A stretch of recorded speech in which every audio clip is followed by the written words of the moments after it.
So in the previous video on ratio, we have seen the basic concepts and we have seen the important properties related to ratios from which you can get questions directly, right? So in this session, we will see some of the mathematical uses of ratio. From that also you'll get direct questions, okay? So let's look at the first possibility.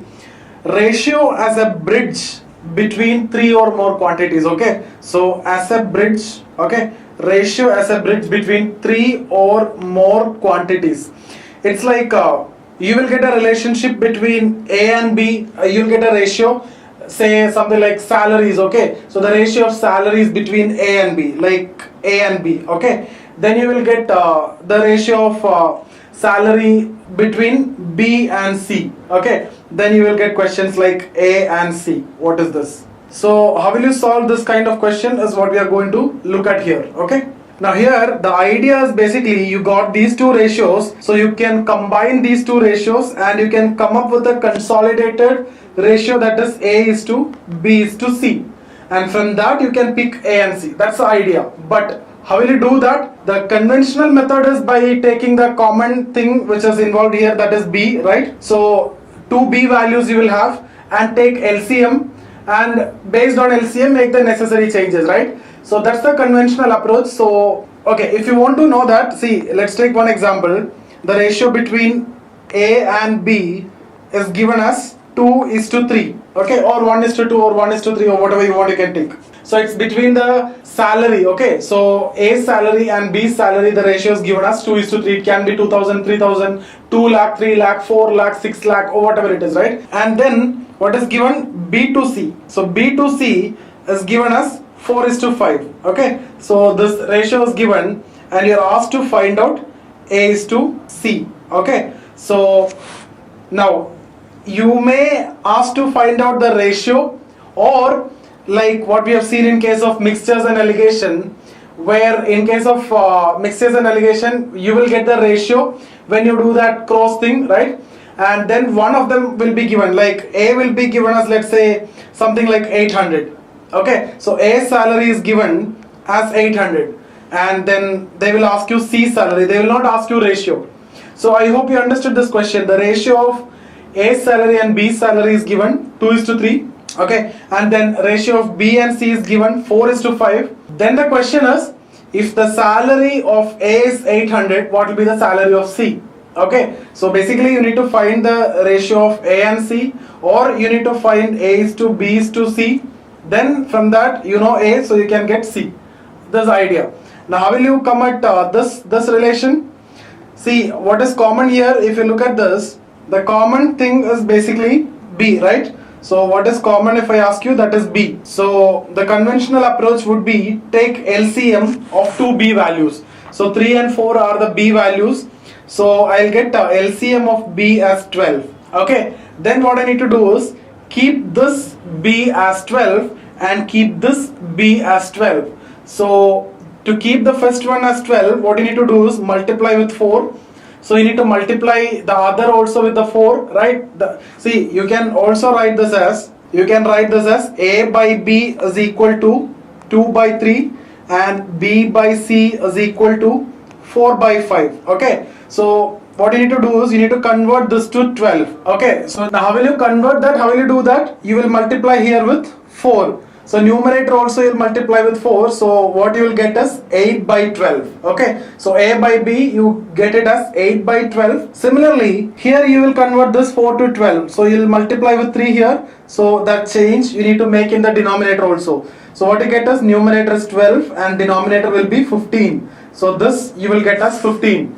Now if you look here, B is same because you have taken LCM. So now you can write A is to B is to C as 8 is to 12 is to 15. Now from here you can write A is to C as 8 is to 15, or A by C is equal to 8 by 15, or A is to C is equal to 8 is to 15.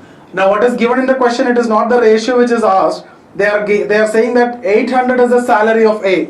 So 8 stands for 800. So 15 will stand for 1500. Okay. So what is the answer for this question? 1500. So the two questions possible is either they will ask you this ratio, or they will ask you the ratio of all the three together like this, okay. This is also possible, or this is also possible, or they will give you salary of one, that is A, and you need to find the other, okay. So this is what the first application. Now here we have seen three quantities, and it's easy to use LCM, but if you have more than three quantities, taking LCM and equating it will be slightly difficult, right? So in that case, I'll give you a shortcut. See, let's suppose you have 4 ratio, A is to B is given, okay. Let's take it as 2 is to 3. Then B is to C is 4 is to 5, okay. C is to D is there, that is 6 is to 11. Then D is to E is 12 is to 17. This is given, okay. So you have 4 ratio or 4 fractions if you write 2 by 3, 4 by 5, 6 by 11 and 12 by 17. Now if you're asked to find out A is to B is to C is to D is to E, or any of this, A is to D or A is to C or A is to E or A is to B, what you need to do is like this. This A you can write as, okay, I will generalize it later. Take the product of all the numerator. See, if you write it as fraction, it's like 2 by 3, then 4 by 5, then 6 by 11, then 12 by 17. So this is how you'll write as fraction, right? So all the numerators is what your A. That means 2 into 4 into 6 into 12. Okay. So is 2. Then if you need to know B, take the first numerator, take the first denominator. Okay. Then 3 numerators. First denominator and 3 numerators. So it will be 3 into 4 into 6 into 12. Why you are doing this, I tell you. Okay. Then after that you need to find C, right? So for that you take this 2 denominator and 2 numerator. So what it will be? 3 into 5 into 6 into 12. Okay. Now to find D, you take 3. Now follow the same order now. You take 3 numerator and 1 denominator. So that will become 3 into 5 into 11 into 12. Now to find E, you take all the 4 denominators. Okay. So 3 into 5 into 11 into 17. So we started off with 4 numerator. We ending with 4 denominator. In between what we are doing, this is the first numerator. Now this is the first denominator and 3 numerator. Then 2 numerator, 2 denominator, 3, then 2 denominator and 2 numerator, then 3 denominator and 1 numerator, then 4 denominator. Okay. So let me tell you once again, 4 numerator, 1 denominator, 3 numerator, 2 numerator, 2 denominator, 3 denominator and 1 numerator, and 4 denominators. So denominators will increase. Here 1 denominator, 2 denominator, 3 denominator, 4 denominator. Okay. So if you generalize this, now if you can generalize this like what we have seen in the previous session, you have A by B, you can write as N1 D1 because you have a numerator and a denominator. Okay. Now B by C you can write as N2 D2, and C by D you will write as N3 D3, and D by E you will write as N4 D4. See, this N means numerator, D means denominator. All 4 numerators and 4 denominators is what we have written here. Now what we need is, we need to write the ratio A, B, C, D, E, right? So this is what we need to do. So the first one, A, how will you write? I told you already, all the 4 numerators, N1, N2, N3, N4. Just multiply all the 4. Now B, how will you write? First denominator, that is D1, D1, then all the numerators, okay, N2, N3, N4. Now how will you write C? First 2 denominators, okay, so D1, D2, N3, N4. Now D, how will you write? 3 denominators, so it will become D1, D2, D3 and N4. Now E, how will you write? All 4 denominators, D1, D2, D3, D4. So this is how you will write if you have more than 3, and you can continue this, right? So I hope all of you understood how I am writing this, right? Now next use of ratio is basically ratio as multiplier. Okay, ratio as multiplier. Now what does this mean? See, if a ratio is given A is to B is equal to 3 is to 1. Okay, so A is to B is given as 3 is to 1. Now in this case, what you need to do is the value of B has to be multiplied by 3 to get value of A. So very simple. See, if you know value of B to get A, just multiply with 3 so that you will get it. Cross multiplication, that's what we have seen, right? So that's what ratio as multiplier. Now you can see now we'll see some calculation methods. Okay, we'll see some of the calculation methods for ratio comparison. Okay, see some questions you will get like numerator is increased in the ratio, okay, or the denominator is increased, or numerator and denominator increased, or numerator is decreased, or numerator and denominator is decreased. See, the possible cases are, see, let's suppose numerator, okay, and denominator, then you can write ratio. Okay, so let's see what are the possible cases. 4 possible cases will be like this: numerator increase and denominator decrease. Okay, see, if numerator increase, denominator remain the same, means there is no possibility of asking question, because that is directly proportional. Numerator is directly proportional with the ratio, so the ratio will also increase. Similarly, if numerator no change and denominator increase, we know ratio will decrease, and vice versa. If denominator decrease, ratio will increase. If numerator decrease, ratio will decrease. We know that. Okay, so numerator is directly proportional with the ratio and denominator is inversely proportional with the ratio. So any change we can find accordingly. So there is no possibility of questions directly, but the possibility is like this: numerator and denominator changed. Okay, so let's see first possibility: numerator increase, denominator decrease. What will happen with the ratio? Ratio will always increase. Okay, ratio will always increase, because see, just imagine this situation: denominator is fixed, nothing happened. Numerator increased, ratio will increase. Now what we are saying is, even if there is no change in the denominator, ratio will increase. So what if the denominator decrease? 100% sure that the ratio will increase. Now forget about this. Okay, forget about this. Just take the situation where the denominator is decreased, still ratio will increase without any change in numerator. But here numerator is increased, so ratio will increase. You don't want to do any calculation here. What is the second possibility? Numerator will decrease, denominator will increase. So here the ratio will always decrease. Numerator decreased. Now keep the denominator as such. No, don't think that decreased or increased. Okay, so if numerator decreased, the relationship between ratio and numerator is directly proportional, right? So when numerator is decreased, then itself ratio is decreased. Forget about any increase in denominator. Now what if increase is there in the denominator? Obviously there will be a decrease in the ratio.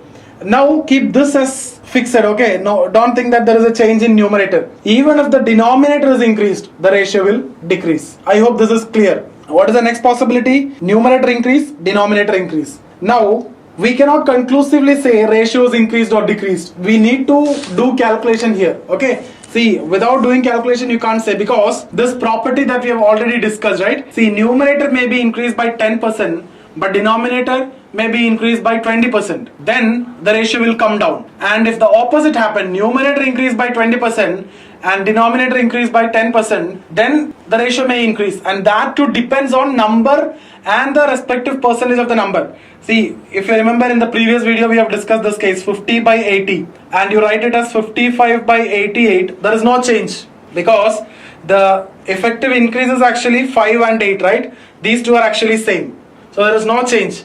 So if numerator, the increase in numerator and increase in denominator, if it is equal, there is no change. Okay, but this ratio, increase in numerator to the increase in denominator ratio, if it is less than the original ratio, then there will be a decrease in the ratio. If it is greater, then there will be an increase in the ratio. We have seen this property, and same is the case here also. Both decreased. If both decreased, may or may not increase, or it can be increase or decrease. Okay, we need to calculate. We need to know the exact situation. Now in some questions you are asked to find the bigger ratio, or you are asked to compare the ratio. Okay, so in such situations, one of the method that we used to use is actually cross multiplication method, right? Cross multiplication method. See, let's suppose you have two ratios, 12 by 17 and 15 by 19. So if you need to compare this, you can use cross multiplication method. And how you do that? See, basically what you need to do is 12 into 19 you do, and 15 into 17 you do. Okay, now 12 into 19 and 15 into 17. See which one among this is largest. if 12 by 19 is larger in this, then the ratio 12 by 17 is high or larger. If 15 by 17 is larger, then the ratio 15 by 19 is higher. I hope this is clear. So just do the cross multiplication and see which one is the largest. Now in this case, if you see, 15 by 17 is the larger. So obviously this ratio is the highest one. Okay, so what you need to do is just cross multiply, see which one is larger. So if 12 into 19 is larger, and it depends on the numerator. If this is okay, so if this is larger, this is larger.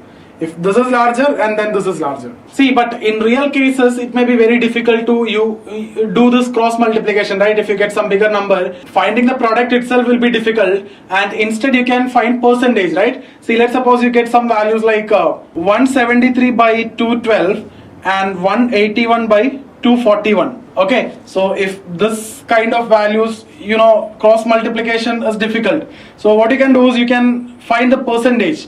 So by looking into this, you can understand that this first ratio is greater than 80%. So you need to have some more idea about percentage that we have already discussed. So the first ratio is greater than 80%, second ratio is less than 80%. Okay, so obviously you can mark this as the largest one. Now sometimes you will get both in 80s range, then you need to proceed further.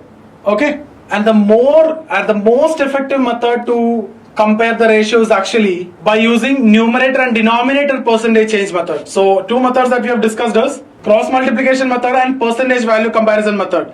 Third that we are going to discuss is, or this is what we are actually going to use when you are solving questions in CAT. Okay, because see, numerator denominator percentage change method, you need to see what is the change in numerator, you need to see what is the change in denominator.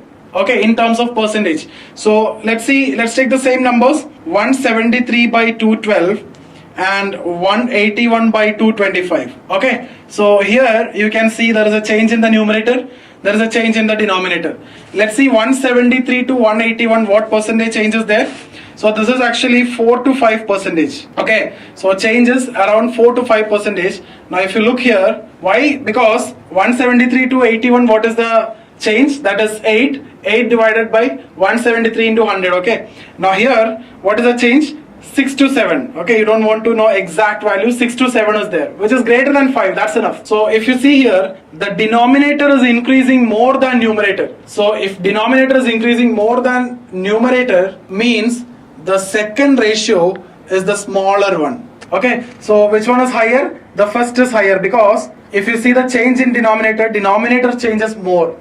Now what if it is the opposite? If you see more change in numerator, then this ratio will be the higher.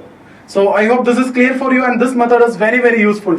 So any two ratios, if you see the percentage change in numerator, see the percentage change in the denominator, and see where is higher.